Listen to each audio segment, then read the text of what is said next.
Dans le feu de l'action, en situation d'urgence médicale, il y a des règles qu'on ne voit jamais. Aujourd'hui, on va justement soulever le voile sur l'une d'entre elles. Le manuel de sécurité d'un médicament si puissant qu'une mauvaise utilisation peut être aussi dangereuse que la maladie qu'il est censé traiter. Imaginez la scène. La tension artérielle de quelqu'un s'envole, mais vraiment, au point de menacer le cerveau, le cœur, les organes vitaux. Chaque seconde est cruciale. La question c'est, qu'est-ce que les médecins peuvent faire pour reprendre le contrôle ? Eh bien, cette situation, elle a un nom en médecine. C'est une urgence hypertensive. Et attention, on ne parle pas d'une petite hausse de tension. Là, le pronostic vital est directement engagé. Et ça peut prendre plusieurs formes, tout aussi critiques les unes que les autres. On parle d'hypertension qui devient maligne, qui attaque les organes, ou encore de prééclampsie sévère pendant une grossesse. Dans tous ces cas, il faut agir et vite pour éviter des dégâts irréversibles. Alors, face à cette crise, quel est l'outil de première ligne ? Les médecins se tournent vers un médicament bien précis, un médicament conçu pour agir vite et fort, la nicardine. Plus précisément, il s'agit de la nicardipine à guettant, administrée directement dans les veines.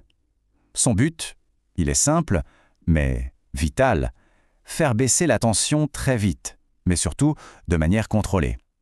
C'est vraiment l'arme des situations extrêmes. Mais voilà, un outil aussi puissant, ça vient forcément avec un mode d'emploi. Et pas n'importe lequel, un mode d'emploi ultra strict. C'est là que le fameux manuel de sécurité entre en jeu.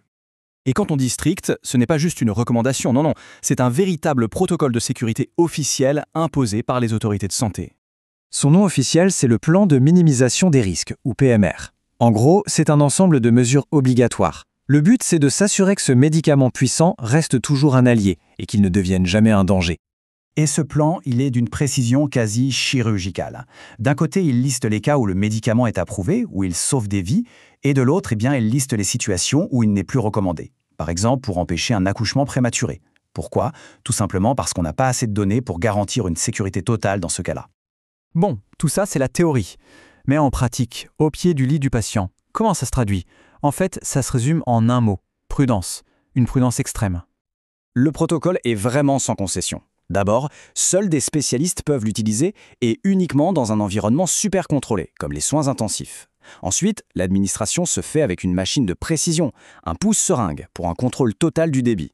Et enfin, le point le plus important, le patient est surveillé en permanence. 5. Retenez bien ce chiffre, 5 minutes. C'est le temps maximum qu'il peut y avoir entre deux contrôles de la tension et du rythme cardiaque. 5 minutes, ça donne une idée de l'intensité de la surveillance. On est presque dans du temps réel pour ajuster le traitement. Alors, pourquoi toutes ces précautions ? Eh bien parce que si les bénéfices sont énormes, les risques le sont tout autant s'ils ne sont pas maîtrisés. Le plan est justement là pour anticiper et éviter ces dangers. Le plan est conçu pour contrer des problèmes bien spécifiques. Le premier, le plus évident, c'est l'hypotension sévère, une chute de tension trop rapide qui serait tout aussi dangereuse. Mais il y a aussi les réactions locales, là où on injecte, les risques d'utilisation hors indication et même un risque de liquide dans les poumons, un œdème pulmonaire.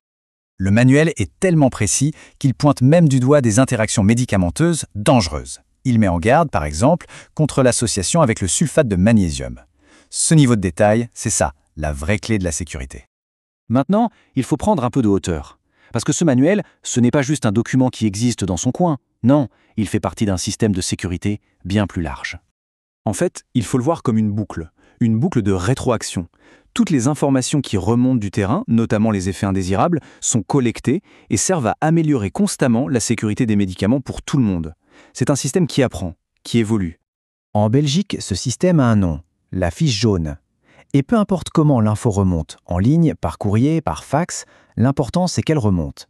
Chaque signalement, c'est une pièce du puzzle, une donnée précieuse qui vient nourrir et mettre à jour ces manuels de sécurité, comme celui de la nicardipine. Et ça nous amène à une dernière réflexion. La nicardipine, ce n'est qu'un exemple.